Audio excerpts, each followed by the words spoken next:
All right, we're live. Welcome to Dive into World Building. And today we're talking with author Alex White. Hi, Alex. Hey, how's it going? So Alex has got some pretty cool books out there. The new one is A Big Ship at the Edge of the Universe. Am I right? Correct. And Everybody, when did that come out? that came out the 26th of last month. Wow, so really new. Yes, June 26th. Yeah, it's pretty exciting. Yeah, it is exciting. Gosh. So I took a peek at it. And it seems like we're going to not have any trouble at all filling an hour. So tell us a little bit about, there's clearly some piracy and some really intriguing things and a universe and tell us about it. Well, the book itself is about a washed-up con artist and a pampered race car driver who uncover a galactic conspiracy, and there's magic and race cars and all kinds of explosions, and they have to hunt down a big ship at the edge of the universe. Wow. So people often they'll say, oh, it's a big ship at the end of the universe, and I would say, no, that's near the restaurant. Yeah. The edge is very far. So the edge of the universe, yeah, that would be a long way to go, right? Yeah, I feel like they don't actually reach that in the book, But so I mean, one of the things that makes the setting incredibly distinctive is that everybody in the setting has magic. So everybody has a single spell that they can do that they're born with, and those spells can be anything from being able to create fire to controlling shadows or teleportation or all that other kind of stuff. And though just because everybody has a magic power doesn't mean that everybody's, like the X-Men. Right. Most of us are born with legs. Most of us also don't run marathons. Yeah, I get your point. So does that mean that you have a lot of like trivial powers, or there are people without them, or what exactly? Oh, yeah. There are several powers, in fact, that are almost considered to be non-powers.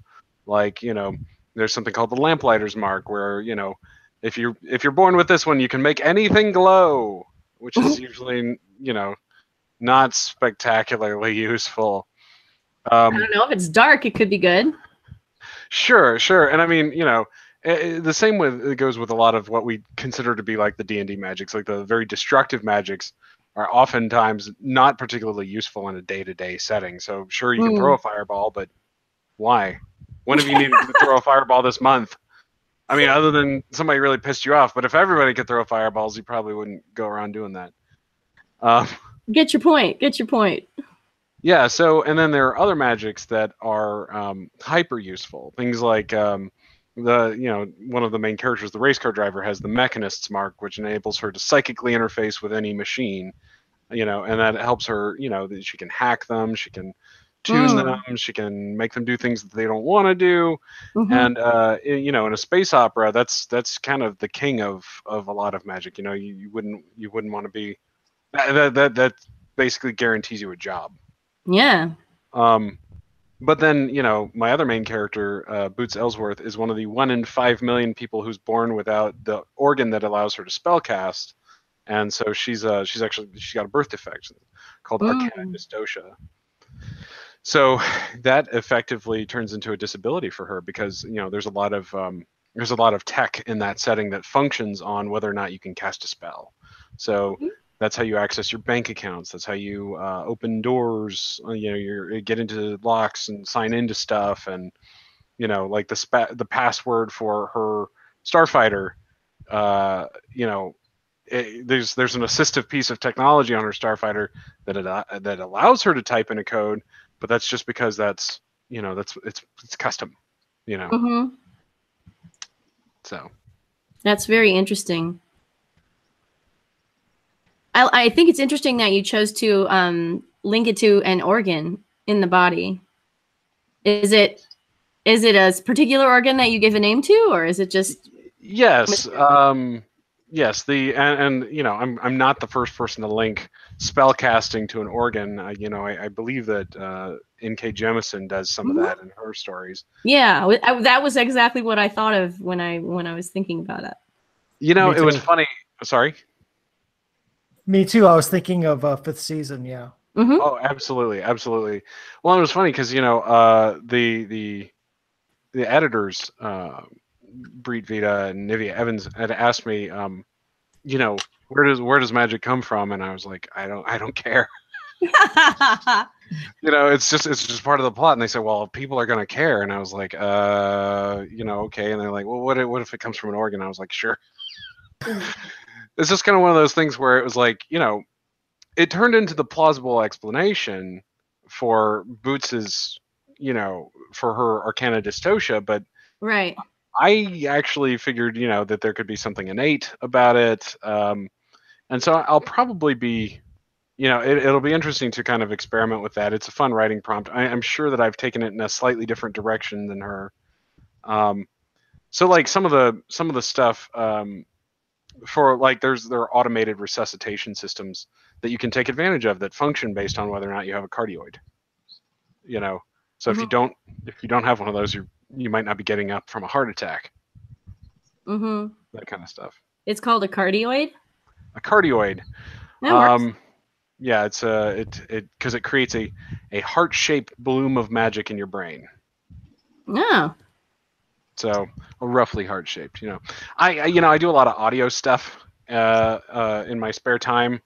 You can probably see my keyboard back there, and yeah, sure.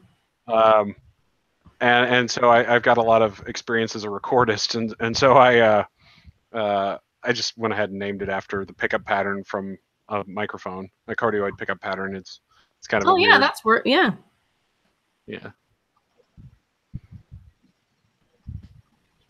Interesting.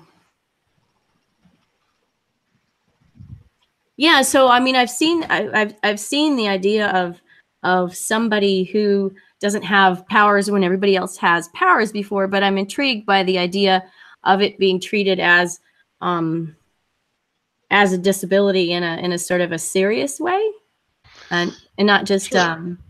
Not just sort of a flippant way.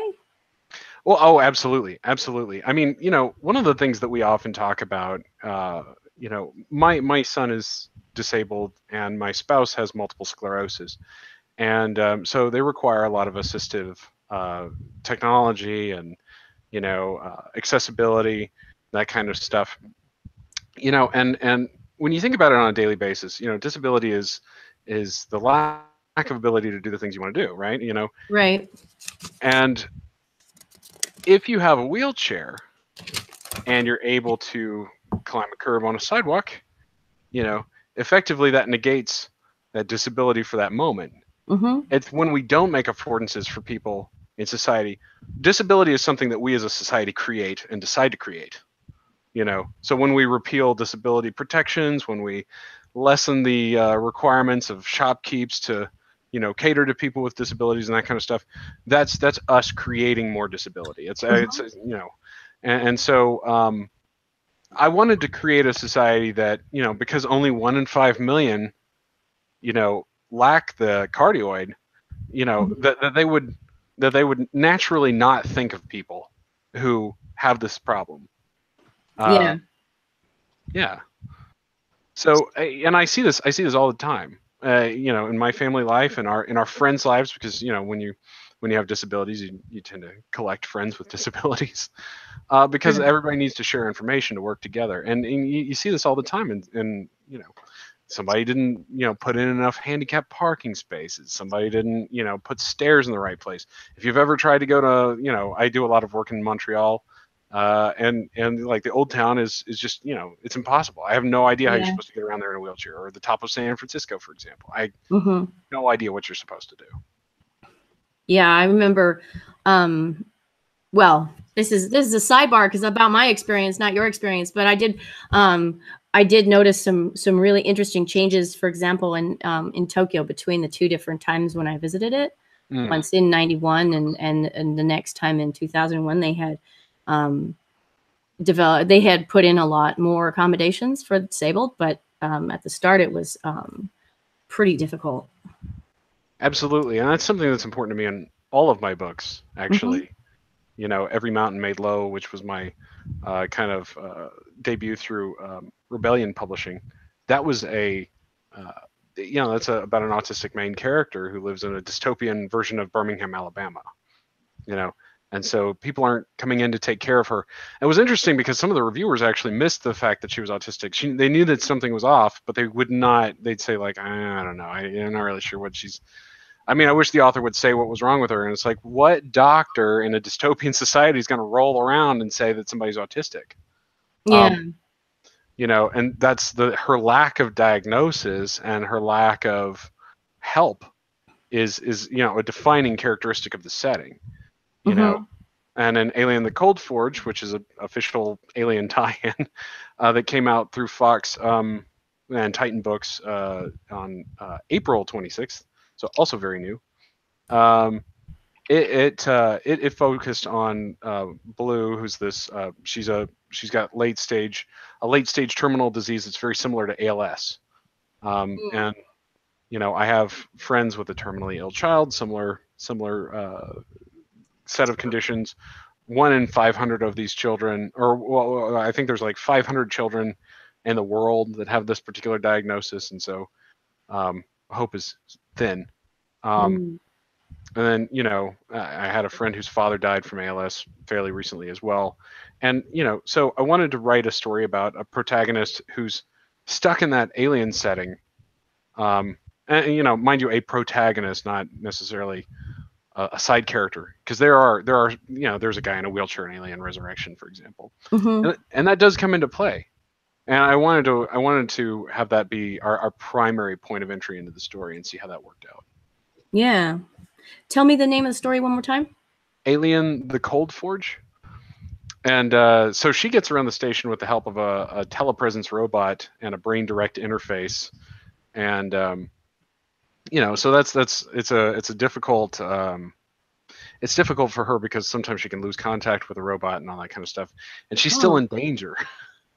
So, how do you survive a xenomorph outbreak when you're already at seriously limited mobility? Yeah. And B, if you're terminally ill, are your crewmates going to go out of their way to save you? Yeah, that is an excellent question. Well, I think we all know that the majority of people out there are not going to value a terminally ill life as much as their own. Well, nobody's going to value anybody else's life as much as their own, but if it's a perfectly healthy child, for example, I think we can all say, oh yeah, we got to go rescue that kid.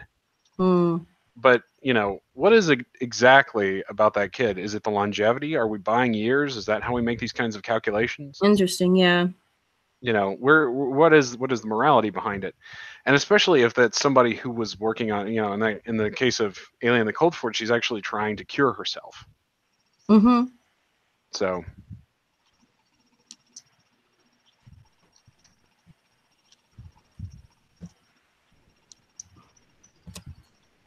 Interesting. Big shout out to Cliff, who should be here. I saw that chat message earlier from Che. Yeah, well, I mean, I invited him, so maybe he'll come at some point. Come on, Cliff, get it together. Poor Cliff. He's like gonna watch this later and go, "Oh my god."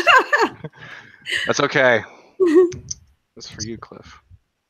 So I'm over here writing notes. I was just writing down that she wants to cure herself. Where is that out at this point? It's all over. You can buy it at any of your fine local booksellers. I of course recommend if you go to IndieBound or one of your local bookstores first. Oh, sure. Behind that, Barnes and Noble. Behind that, Amazon. Yeah. I hear you. Okay, cool. Got to keep those indies around while we can. Yeah. So this is really fun. I really enjoy.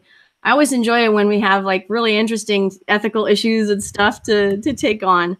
So that's really fun. That was actually one of my goals when I've been writing. One of the things that I really hope to accomplish is to kind of, I always say, sell you a Twinkie, feed you a steak. I want to wrap a really hard to grapple with moral issue or a current political issue inside of something that's fun. Yeah. You know, I was really surprised because, you know, there's a, you know, of course, you know, I look at me, but, you know, there's some queer issues inside of Alien: The Cold Forge as well. And I Mm-hmm. really wondered if I was going to be asked to tone those down or take them out altogether. Mm-hmm. And not only did Fox make no changes, they sent back a full page letter of compliments. It was the craziest thing. And, you know, you know, so, you know, we have a canonically queer disabled protagonist in Alien: The Nice. Cold Forge. I was just like I said, I was dead shocked that I got away with it because I didn't put any of that in the synopsis. Well done. Yeah, I nice mean, job. I didn't put I did put the stuff about the telepresence robot. That mattered. But other than that, you know, I kind of kept it out. And I didn't make clear, I think, the extent to which she was disabled. And you know, you sell to your audience, right? You know, I tailored my pitch to the editor, and when he got it, I was like, he'll just love it. You know, he hasn't got enough time to stop me. Sure. He's a nice guy. You know, we work together again. I'm sure. No, it sounds amazing. So fantastic. I liked the Birth Movies Death Review. Has got to be my favorite review for the Alien and the Cold Forge because it's gotten a lot of really good reviews from the Alien fans.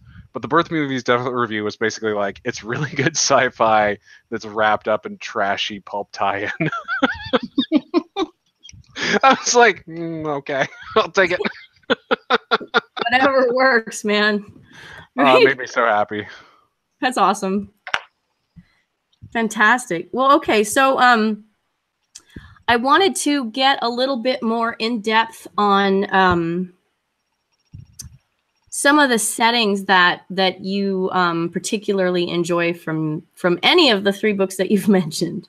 But I was actually thinking of this city that Loxley lives in. Oh yeah, the Hole. Yeah. Right. Why don't you tell us about that? So, you know, well, at the turn of the century, last century. Oh shoot. Kid of the '80s. I can't say this anymore. You know, you know, in the early 1900s, Birmingham, Alabama was considered to be the Magic City. It was often called the Pittsburgh of the South because of the steel and coal mining that was going on there. And the idea behind the whole was like, what if we kind of took that up to the next level? I mean, all of my settings are, I don't know how else to put this. They're kind of exacerbated, right? They're not like real. You know, the same with Star Wars, right? You know, like Star Wars is about as scientific as a seance. And so, you know, so I just kind of like turn it up. So the idea was that the steel mining and coal mining had created this strip mined crater that was stepped. And so the closer you lived to the center of it, where the foundry and forges and the coker were, the poorer you were. Deeper inside the crater you lived. And so if you lived at the top, you would actually have a view of the surrounding world. And you'd be able to see the farmland that surrounds Birmingham. And that was called Edgewood. And that's where all the super wealthy elites live. Well, wealthy relative to the setting. And then, you know, at the you know, and there are 9 steps, right? Circles of hell, right? That you can live in. The 9th, of course, being the Forge and Foundry. And Loxley, the main character, she lives on the 7th ring, so there, you know, she's fairly poor, and she basically gets by, you know, she works in an apothecary part time. She gardens and sells weed. I noticed that. Hey, you know, anything to make a buck. You know, and the world outside, and so the entire country is effectively run by a consortium of corporations, and it's just called the consortium because really who the power players are hint, I'm sure Edison and Westinghouse are two of them. Mm-hmm. No matter who those people are, it doesn't really matter to the story, Sure. which is set some 80 years after this hyper industrialized revolution happened. So again, the tech level is 1980s. A lot of what I kind of used for inspiration was communist Cold War, USSR, Mm-hmm. so there's nothing newer than a teletype. So no PCs, nothing like that. No good manufacturing either. There's a lot of like Bakelite stuff still in existence. And so anyway, yeah, the story centers around this autistic woman who lives, on the seventh ring, who she really only has one close friend. She has members of the community that help her, like any community, but she really only has one true friend. And that one true friend is murdered, and she decides she's going to get revenge. It's a dark revenge fantasy. It's kind of a Southern Gothic in a lot of ways. Interesting. And I really, really strived to preserve the feeling of the South. I've lived here most of my life, well, all of my life, really. Mm-hmm. Aside from a brief stint in Illinois. If you're wondering where my accent is, it's probably because I, watched a lot of TV as a kid. A lot of us Southerners, are like that. The so and also TV portrayed us as stupid. So I think a lot of us try to get rid of the accent. I hear that. Yeah. It comes out. It comes out when I'm dealing with anybody that I think is gonna, try to screw me over if they think I'm from the north. Oh wow, that's interesting. So whenever I take my car to the mechanic, for example, I wipe off all the makeup and I'm there. Yeah, there's something wrong with my car. Well, isn't that how we all kind of operate with our code switching and linguistics? Switching, yeah. Absolutely. Well, I mean, it's hardcore code switching down here. But yeah. So there's the same kind of racial tensions that plague the modern South, and there's a lot of there's a whole lot of economic disparity. Mm-hmm. And it's a lot of people screwing each other over for something that is frankly not that great. Mm-hmm. Which I think is pretty much late stage capitalism at its finest.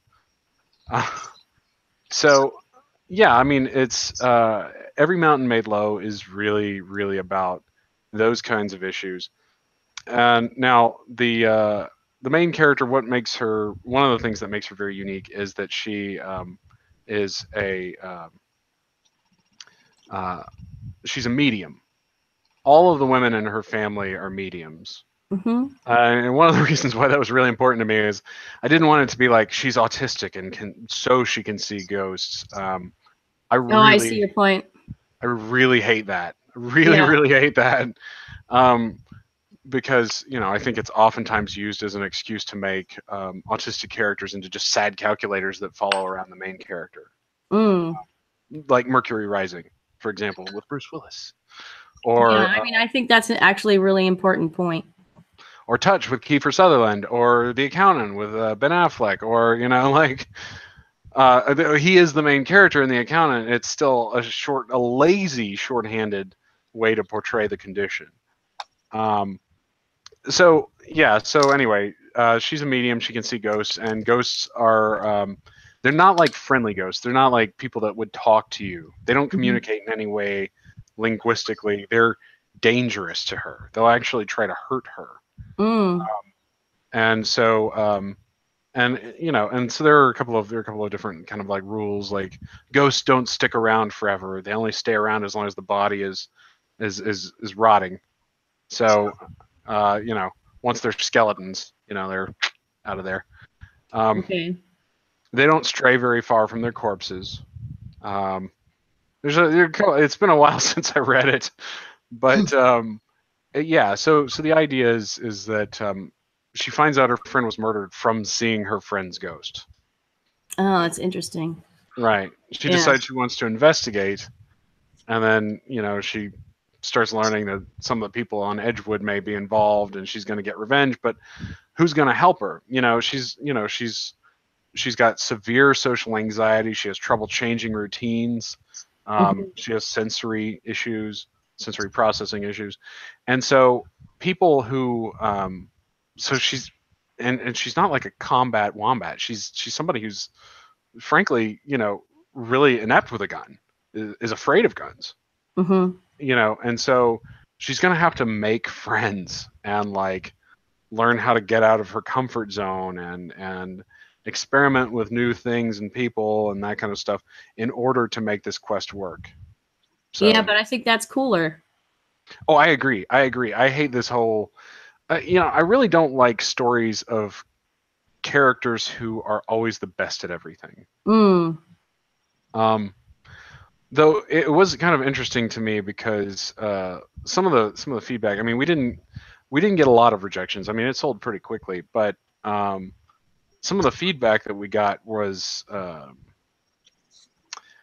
there was some like, well, how could she be good at gardening and playing violin? She plays the fiddle, and it's like, would you have said that about a male character? Let's ask ourselves, how can James Bond do literally everything? Yeah, right. Yeah, it was really weird. We got another one that was like, this is too similar to something else we're publishing. I was like, me and that person should form a genre. Yeah. I'm ready for that genre, actually. Yeah, exactly. What are we calling it? I don't know. Yeah. I love it. There's the science fiction section, the fantasy section, and the autistic Southern Gothic horror section. Did you ever find out what the other book is? What is the other? What is the other book? I don't understand the question. Oh, you said, you said that you had heard from the publisher that it was too similar to another book they had. Oh, yeah, right. Now I have like what it was, like which one beat you to it? I have no idea. I still don't know. I would have loved to have known that information, right? Because right, I would have bought it. It sounds like it's right up my alley. Yeah, you're gonna like this book. Right. Yeah, I don't know if it was just like, well, this is our Southern sci-fi, or well, we already bought a book with an autistic character, which is like, okay, you could have two. I don't know. Darn. I really wanted to. I like having characters who have a bit of a Southern flair to them. Though I will tell you that even though I get a lot of Firefly comps with the Salvagers just because of kind of like what exists in the genre, I really don't like that comp. I don't like the way that Firefly treated Southerners. I kind of actually feel like it made them. I feel like we were supposed to be rooting for the Confederacy in Firefly, and I really don't like that. Yeah. Yeah, the Browncoats are definitely felt like the Confederacy to me. Oh, they're super lost causey, and like I'm like we are dealing with that crap every day down here as as people who kind of fit on the margins. I hate that. I absolutely hate it. I think that series just didn't last long enough to suck. Well, lucky for us, I guess. I don't know. Yeah. Maybe Fox just heard some of the rest of their plans. We're like, oh no, let's just cut it off now. So let's talk about you again. Oh yeah. Sorry. I had a thought, and that is, when you were writing Every Mountain Made Low, were you working off of your own personal experiences in the South, or did you also do particular types of research? Well, I mean,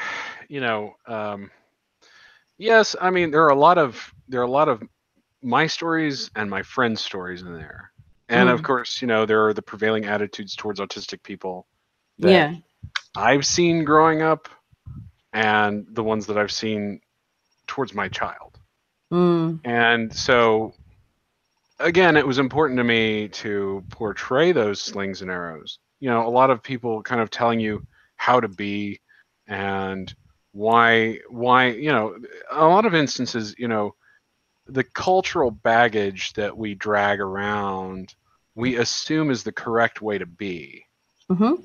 And I think that's pretty normal, for us. But I think one of the things that you oftentimes see when you're autistic is people saying like, well, you're supposed to look people in the eye or else you appear like you're lying.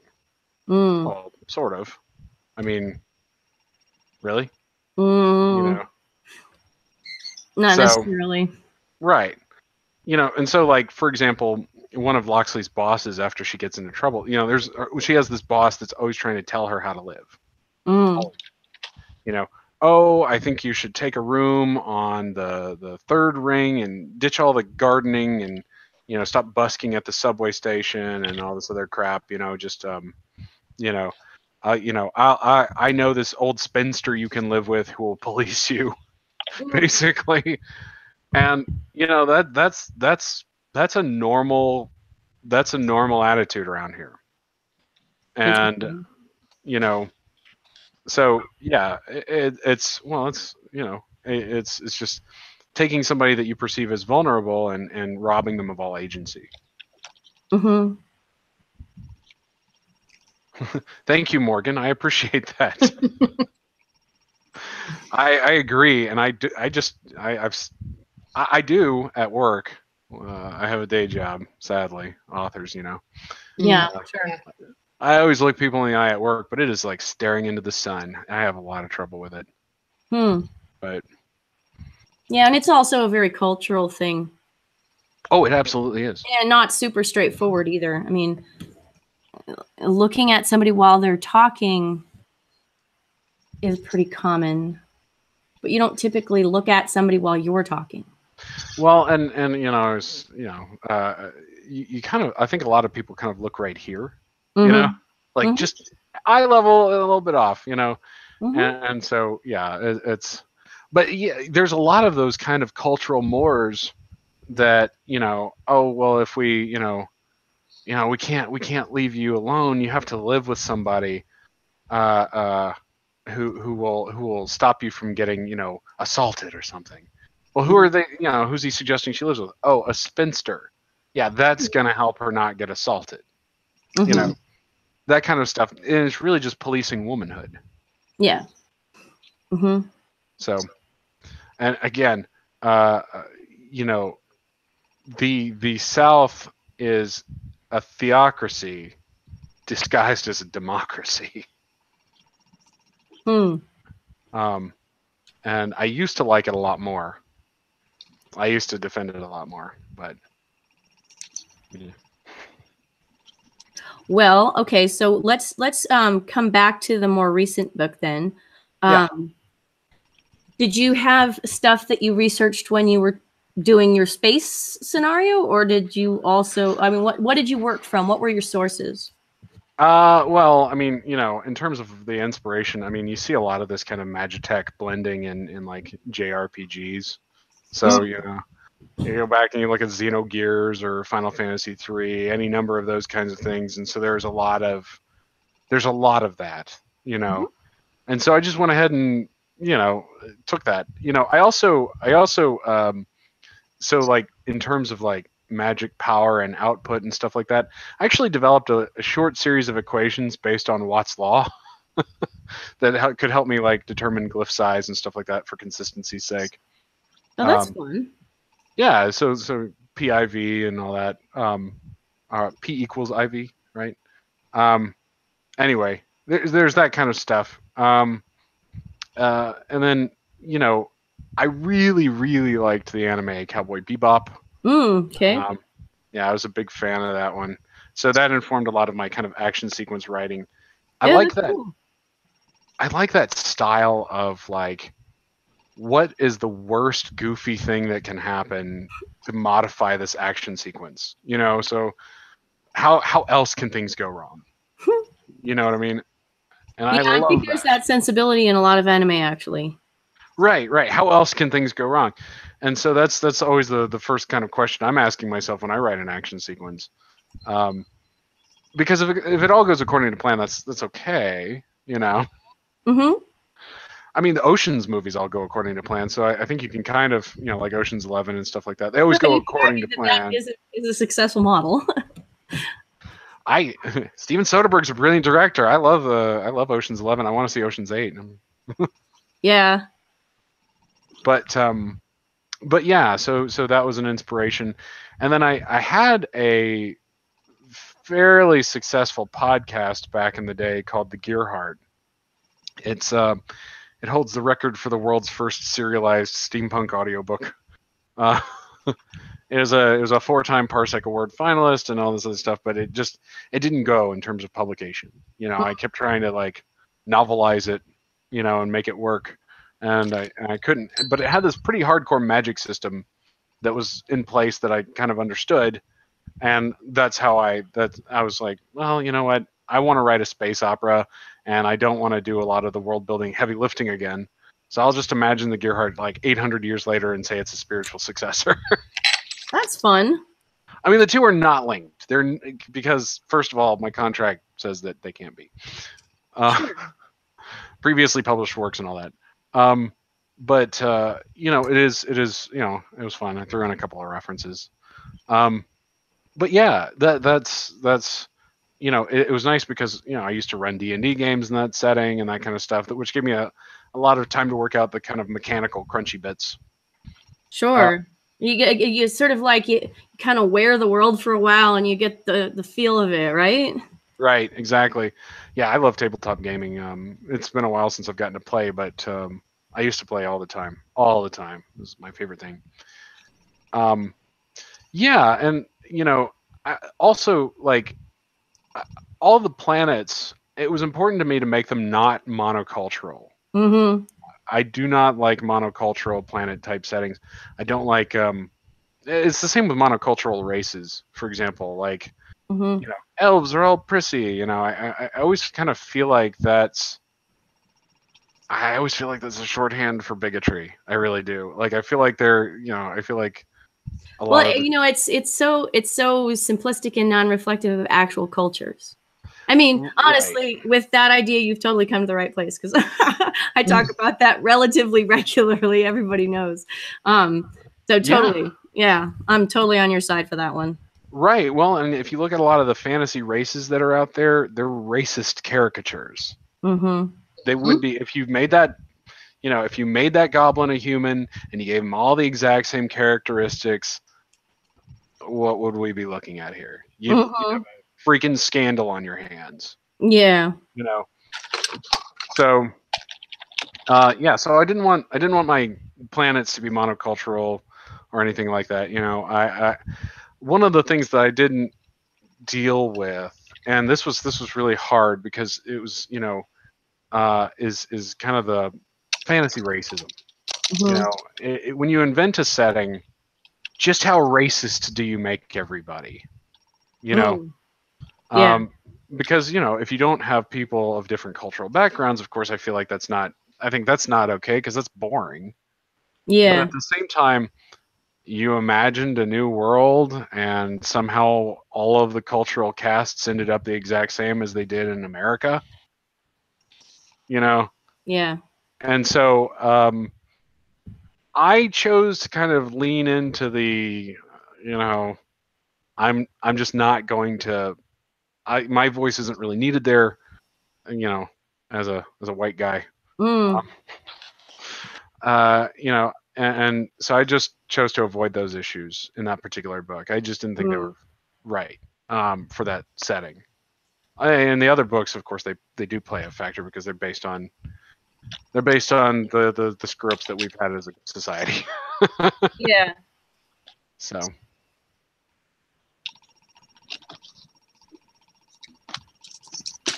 Very cool. Very cool. Yeah, it was a deliberate decision. I hope it was the right one. I hope that readers enjoy it. It was so complex that I was like, I don't really know what to do here. Are you saying that the world was already complex enough and you didn't want to add an extra level of complexity to it? Or I think that's part of it. I also kind of feel like if I like I said, if I imagine an entirely new setting, did I imagine black people on the bottom again? Mm-hmm. You see what I mean? And that's, Yeah. you know, again, that would be an American, you know, kind of perspective, which is crappy.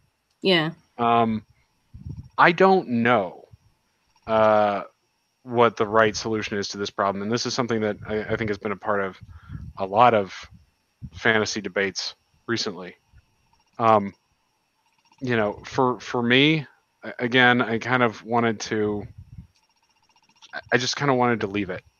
Mm-hmm. You know, like I said, let other people write about that. I think that they will do a better job than I will. And certainly, switching the case to a different race, for example, like for instance, what was that awful one, like saving the pearls or some nonsense? Mm. You see what I mean? Like, Yeah, no, I hear that. Mm-hmm. there, those are some choppy waters right there. Again, Yeah. I don't think I'm the person to write that. Let's leave that to somebody who has better lived experience, who has more understanding of the complexities of this. Yeah. Yeah, I don't have to put my voice everywhere. No, that makes perfect sense. Yeah. Interesting. But I mean, it's not as though you're not so it's not as though you're not articulating with questions of bias, etc., because of the whole disability issue. And that's a place where you're comfortable and you feel like you're an expert, and that makes perfect sense. Right, exactly. And I mean, you know, I also completely normalized LGBTQ, you know, Mhm. kind of relationships and stuff like that. And because I just don't understand how we can get that far in the future and have our basic, frankly, unfounded notions of gender normativity and that kind of Mhm. stuff. You know? Totally. So yeah, I mean, that didn't come up because it didn't need to, because I feel like everybody in that setting is kind of like, what? Yeah, there are people who are gay. It's fine, you know. Right. Whereas in our setting, we're like, oh my god, it has to be stopped. I'm laughing. It's actually not that funny. I see. I hear that. I It's see your not comment true. there, Morgan. That's I agree. Yeah. Well, I mean, I think the way that I like to think about it is that, gosh, culture is so complex, and there's so many cultures and subcultures, and even within subcultures, each individual has a unique relationship with their own perception of what their identity is supposed to be. Absolutely. Yeah, and I just kind of, in a lot of ways, was like, anybody can come from anywhere. Mhm. You know, I will say there was a bit of like, rich people are like this kind of, you know. So there's some universal constants I felt that I could kind of go for. You know, there's, you know, and one of the other things is, you know, your magic spell that you're born with does actually determine a good amount of your place in society. Oh, that's interesting. Yeah. You know, for example, you know, the main character, she's a pro racing driver. She's, you know, she's in the Ultra GP. It's basically like Formula One. And you know, she has the Mechanist mark. Every single other driver has the Mechanist mark, because you cannot compete against Mechanists in a, you know, in a contest of speed. It's not possible. Yeah. So, you know, that was that. I wanted to kind of play with that, and there, you know, there are some marks that seem useless but actually are extremely valuable. There's one called the Hotelier's mark. You can clean anything, and it will smell vaguely nostalgic to the person who smells it. I love it. What was that there, Morgan? I want it. Oh, I know. And the thing is, that sounds like, oh, it just seems kind of nice, right? You could just defilth anything. Except when you really start to think about it, that means that there are no microbes. That means that there's no, you know, from a medical perspective, from an extremely high-tech manufacturing perspective, yes, it is magical cleaning. So yeah, I mean, from all those kinds of perspectives, it all kind of works out to be, actually extremely valuable. Yeah. And to answer your question, Paul, how many different types of magic spells and marks are there? Is there frequency or probability? So lots. Just anything that you can imagine, there's going to be a spell for it. Like I said, there's people can suck people into pocket dimensions, or control and materialize shadows and make them do stuff, or scry, all that kind of stuff.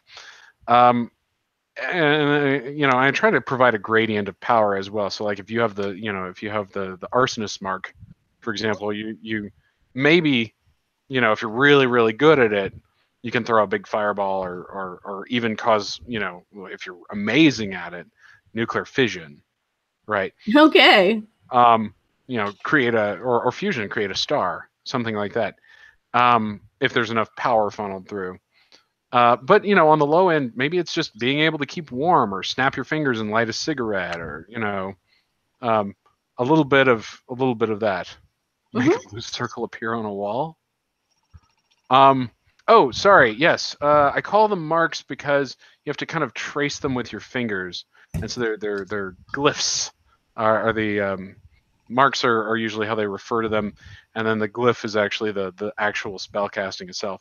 And the size of the glyph and the power of the spellcaster determines the amount of effect. So I like to think of it like water flowing through a pipe.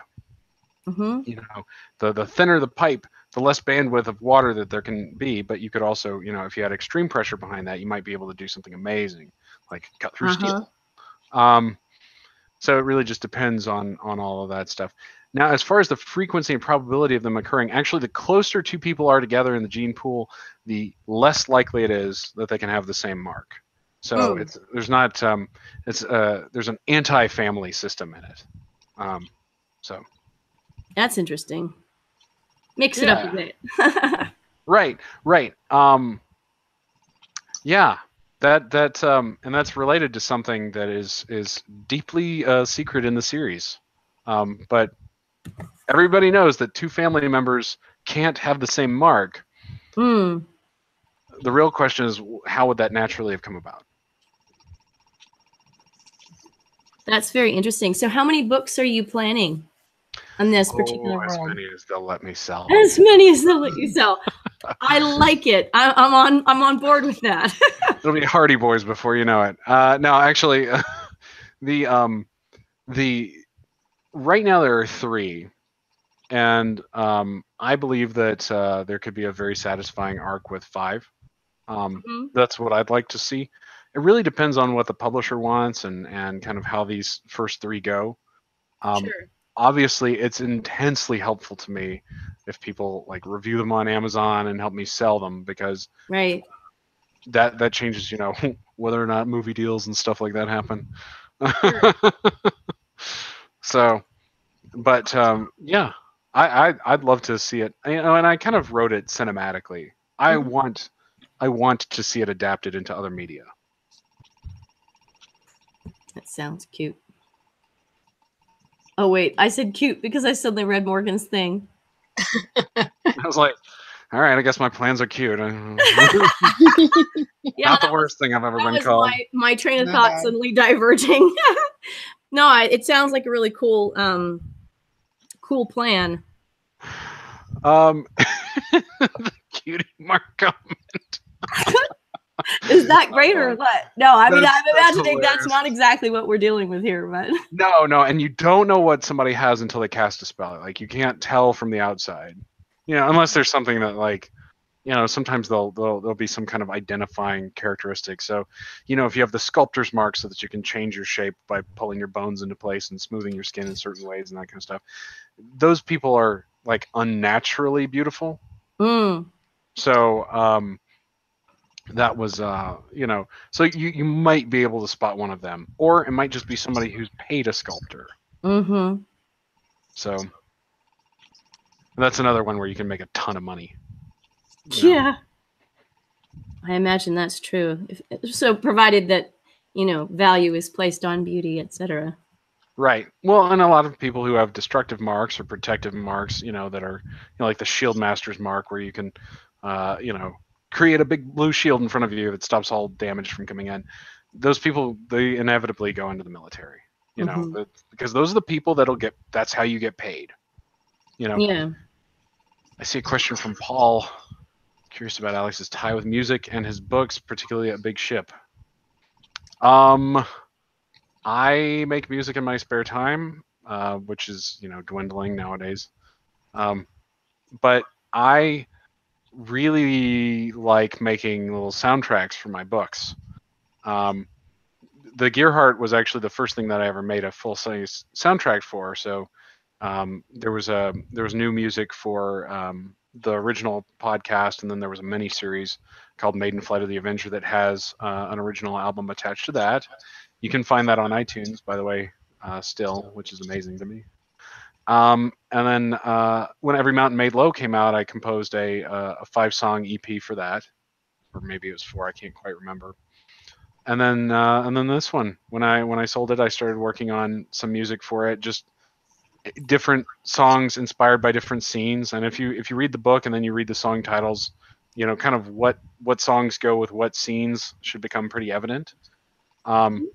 And this one I did a much better release because, frankly, self-published music has gotten a lot better. It's an album called Race for the Hero, music inspired by A Big Ship at the Edge of the Universe, and you can get it on iTunes, Amazon. You can listen to it on Spotify, Google Play Music, all that kind of stuff. So if you have a streaming subscription or you don't mind commercials, you can hear it for free. Cool. I think I get 0.04 cents per play. Wow. Yeah, I mostly uploaded it.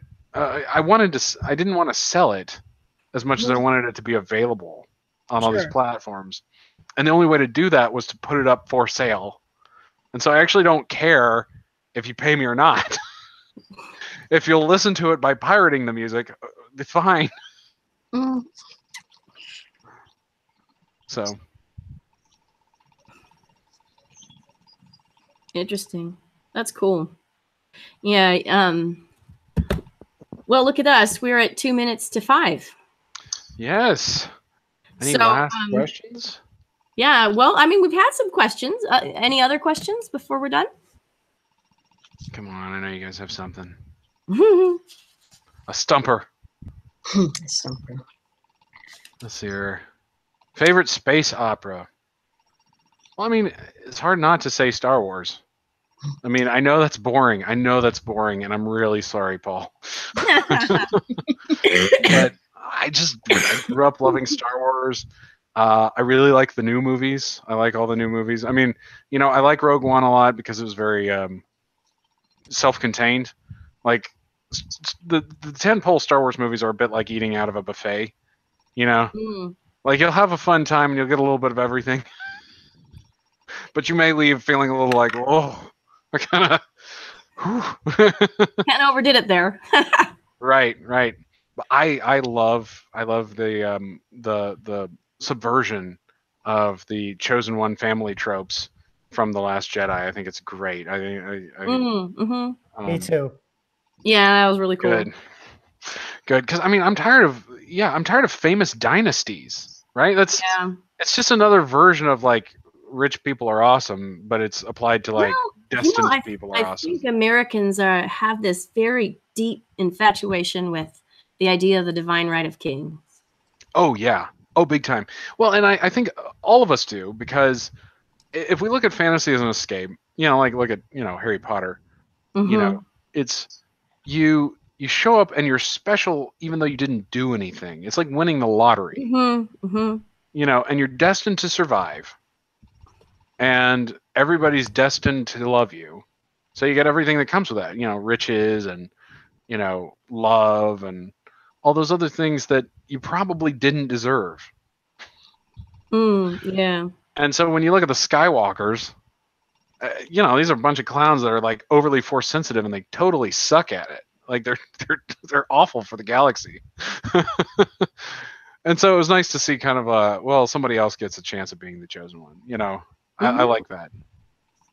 So Yeah. yeah, well, absolutely. You should definitely watch it, Jay. Oh, for sure.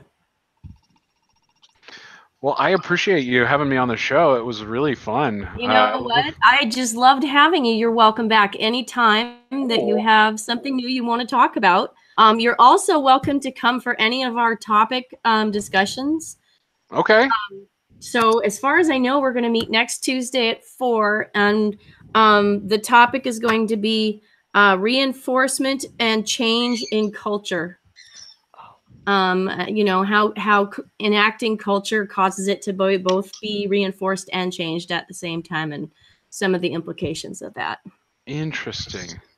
So wow, that's a that's a big topic. Interesting. We'll see what we can come up with, but you know, it's always a fun discussion. We've got some really interesting people with lots of good thoughts who come in and contribute. And sometimes we do big, heavy topics like that, and sometimes we do like bathrooms. So, oh, anybody who knows me will know about my shower user experience posts. So yeah. So anyway, you're welcome back anytime. We will next week talk about culture. So I hope folks can make it back. And just in case anybody watches the video, I always have to advertise. I'm throwing a party at WorldCon for the show. It's going to be on August 19th at 4 p.m. and it's going to be the theme of the party is Eat Your World, Read Your Food. So there's going to be food inspired by fiction and authors reading food-related pieces of their work. Oh, I like this. I'll definitely have to show up. Yeah. So send me an email. Are you going to be out here, Alex, for that? Oh, yeah. Awesome. Well, I would love it if you could make that. I have 3 books out through big publishers this year. You better believe I'm doing every con I can get my hands on. Oh, for sure. Well, okay. So, you know, if you would like to come, you're absolutely welcome. And if you want to read, that's great too. Awesome. Well, let me just say, you know, I have a book coming out in December, A Bad Deal for the Whole Galaxy. It's the Salvagers Book 2. And please review my work on Amazon if you like it. Great. Sounds excellent. And so what I'm going to do is I will now stop the broadcast, but we can continue chatting once the broadcast is over. Thanks so much for being here, Alex. Thank you.